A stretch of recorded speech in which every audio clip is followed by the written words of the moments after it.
৪৯ আরোহী নিয়ে চীন সীমান্তবর্তী এলাকায় বিধ্বস্ত রাশিয়ার যাত্রীবাহী বিমান, সবার প্রাণহানির শঙ্কা।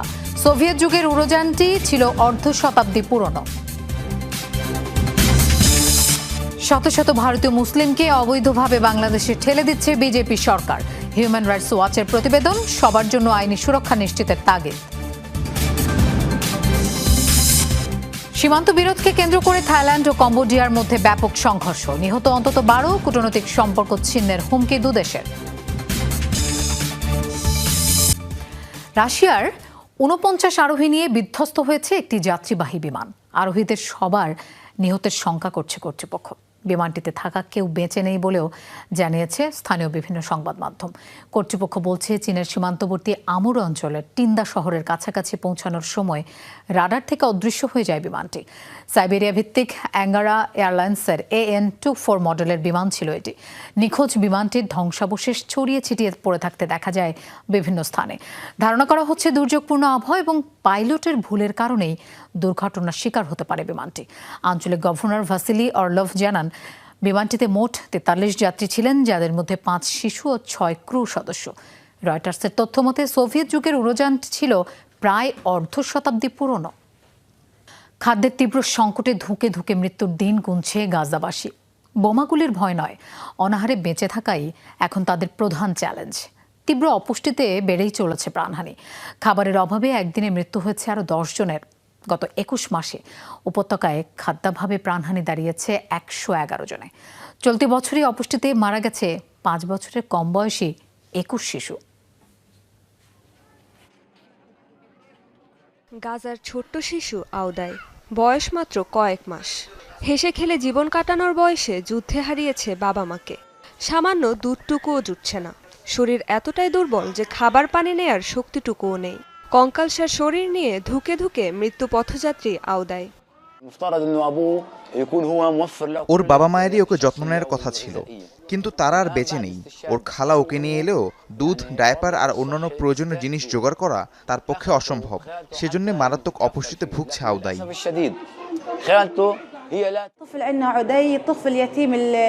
দেখাশোনার মতো কেউ নেই তার। দুধ ও সাপ্লিমেন্ট দিয়ে তাকে সাহায্যের চেষ্টা করেছে, কিন্তু বর্তমান পরিস্থিতিতে সেসব সাপ্লিমেন্ট আর পাওয়া যাচ্ছে না।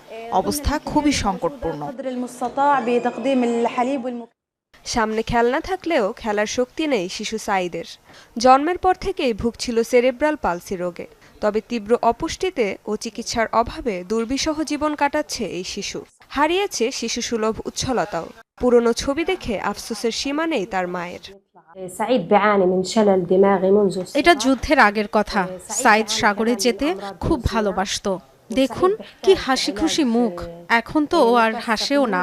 দেখুন এই ছবিটায় ও কতটা শান্ত আর সুস্থ ছিল, আর এখন যুদ্ধের মাঝে ওর মুখটা সবসময় ফ্যাকাশে। শুধু শিশুরাই নয়, তীব্র অপুষ্টির শিকার গাজার সব বয়সী মানুষ। ধুকে ধুকে মৃত্যুর অপেক্ষায় অনেকে। অপুষ্টিতে আমি এতটাই দুর্বল হয়ে পড়েছি যে এখন আর নিজে থেকে পাশ ফিরতেও পারি না। দৃষ্টিশক্তিও আগের মতো নেই। যা আগে আমি নিজেই করতে পারতাম, তা এখন মা ভাই বোনের সাহায্য ছাড়া করতে পারি না। কবে নরক থেকে মুক্তি মিলবে গাজাবাসীর তা জানে না কেউ। এমন পরিস্থিতিতে বেঁচে থাকাই একমাত্র স্বপ্ন তাদের। রেজওয়ানা সাইমা, যমুনা নিউজ। পশ্চিম তীরকে ইসরায়েলের সাথে যুক্ত করার পায়তারা করছে ইসরায়েল। পশ্চিম তীরকে ইসরায়েলের সার্বভৌম অঞ্চল হিসেবে সংযুক্ত করতে একটি প্রস্তাব পাশ হয়েছে দেশটির পার্লামেন্ট নেসেটে। ক্ষমতাসীন লিকুদ পার্টি সহ অন্যান্য দলের 71টি ভোট পেয়ে পার্লামেন্টের অনুমোদন পায় বেনিয়ামিন নেতানিয়াহুর প্রস্তাবিত পরিকল্পনাটি। ইসরায়েলের এমন সিদ্ধান্তের নিন্দা জানিয়েছে ফিলিস্তিন কর্তৃপক্ষ। বুধবার ইসরায়েলের পার্লামেন্টে ছিল এক উত্তেজনাপূর্ণ দিন। দখলকৃত পশ্চিম তীরকে আনুষ্ঠানিকভাবে ইসরায়েলের সাথে সংযুক্ত করতে অনুমোদন দেয় নেসেট। পার্লামেন্টের সিদ্ধান্তে উচ্ছ্বসিত প্রধানমন্ত্রী বেনিয়ামিন নেতানিয়াহুর দল লিকুদ সহ তার পক্ষের অন্যান্য দলগুলো। পশ্চিম তীরকে ইসরায়েলের সাথে যুক্ত করার পক্ষে ভোট পড়েছে 71টি, অন্যদিকে বিপক্ষে ছিল মাত্র 13টি ভোট। ফলে সংখ্যাগরিষ্ঠ ভোটে নেসেটের অনুমোদন পায় নেতানিয়াহুর পরিকল্পনা। পার্লামেন্টের সিদ্ধান্তকে ঐতিহাসিক আখ্যা দেন পার্লামেন্ট চেয়ারম্যান। জুদিয়া, সামারিয়া ও জর্ডান ভ্যালিতে ইসরায়েলি সার্বভৌমত্ব প্রয়োগের মাধ্যমে নেসেট সুস্পষ্ট বার্তা দিয়েছে, পশ্চিম তীর আমাদের ভূখণ্ড, বাড়ি। পরিকল্পনাটি বাস্তবায়িত হলে ইহুদিদের মাতৃভূমিতে ফেরার স্বপ্ন পূরণ হবে। ইসরায়েলের এমন পদক্ষেপে নিন্দা জানিয়েছে ফিলিস্তিনি কর্তৃপক্ষ। এই সংক্রান্ত প্রতিটি সিদ্ধান্ত আইন অত্যন্ত গুরুত্বের সাথে পর্যবেক্ষণ করা হচ্ছে। পশ্চিম তীরে প্রতিদিনই ধাপে ধাপে দখলদারিত্বের মাত্রা বৃদ্ধি পাচ্ছে, যেটি গুরুতর অপরাধ। গাজায় যা চলছে সেই ভবিষ্যতের দিকে এগিয়ে যাচ্ছে পশ্চিম তীরও। চলতি মাসের শুরুতে দখলকৃত পশ্চিম তীরকে আনুষ্ঠানিকভাবে ইসরায়েলের সার্বভৌম অঞ্চল হিসেবে সংযুক্ত করতে নেসেটে চিঠি দিয়েছিল নেতানিয়াহুর দল লিকুদ পার্টি। ২৭ জুলাইয়ের আগে চূড়ান্ত সিদ্ধান্ত নেয়ার পরিকল্পনা ছিল তাদের। সে সময় ইসরায়েলের পরিকল্পনার তীব্র নিন্দা জানিয়েছিল সৌদি আরব, মিশর সহ কয়েকটি আরব দেশ। ১৯৬৭ সালে ৬ দিনব্যাপী আরব ইসরায়েল যুদ্ধের সময় জর্ডানের কাছ থেকে পশ্চিম তীর দখল করে ইসরায়েল। তবে অঞ্চলটিকে কখনোই আনুষ্ঠানিকভাবে নিজেদের সার্বভৌম ভূখণ্ড হিসেবে সংযুক্ত করেনি। তাসরিয়ান সোবহান, যমুনা নিউজ। ইসরায়েল ফিলিস্তিন দুই রাষ্ট্রভিত্তিক সমাধানের পক্ষে জাতিসংঘে জোরালো অবস্থান ব্যক্ত করল চীন। বুধবার নিউ ইয়র্কে নিরাপত্তা পরিষদের বিশেষ অধিবেশনে দেশটির স্থায়ী প্রতিনিধি ফু কোং বলেন, গাজায় ত্রাণ সংগ্রহকারীদের উপর গুলি এবং ইসরায়েলের সাম্প্রতিক স্থল অভিযানের তীব্র নিন্দা জানান তিনি। বিশ্ব স্বাস্থ্য সংস্থার স্থাপনায় হামলারও কড়া সমালোচনা করেন ফু। উপত্যকায় অবিলম্বে তেল আবিবের সামরিক অভিযান বন্ধের দাবি জানান তিনি। জাতিসংঘের তত্ত্বাবধানে ত্রাণ সরবরাহ নিশ্চিতের আহ্বানও জানান। পশ্চিম তীরে ক্রমবর্ধমান ইসরায়েলি আগ্রাসন নিয়েও উদ্বেগ জানান জাতিসংঘের চীনা প্রতিনিধি।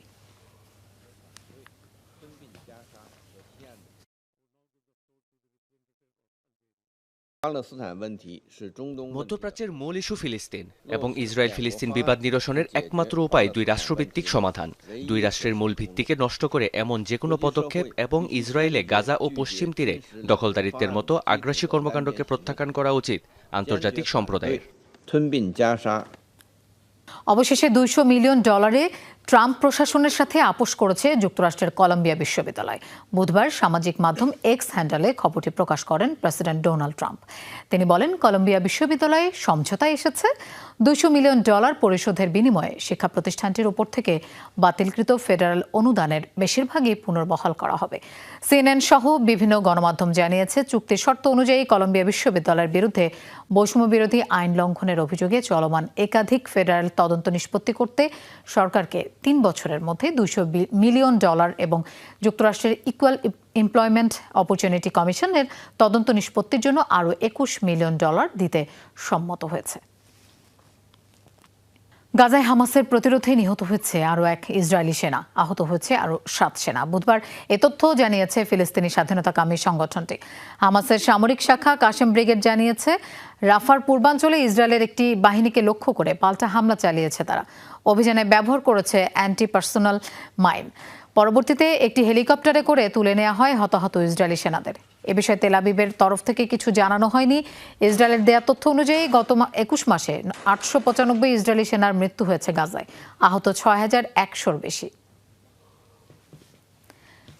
সম্প্রতি শত শত বাঙালি মুসলিমকে বিতাড়ন করেছে ভারতের বিজেপির নেতৃত্বাধীন সরকার।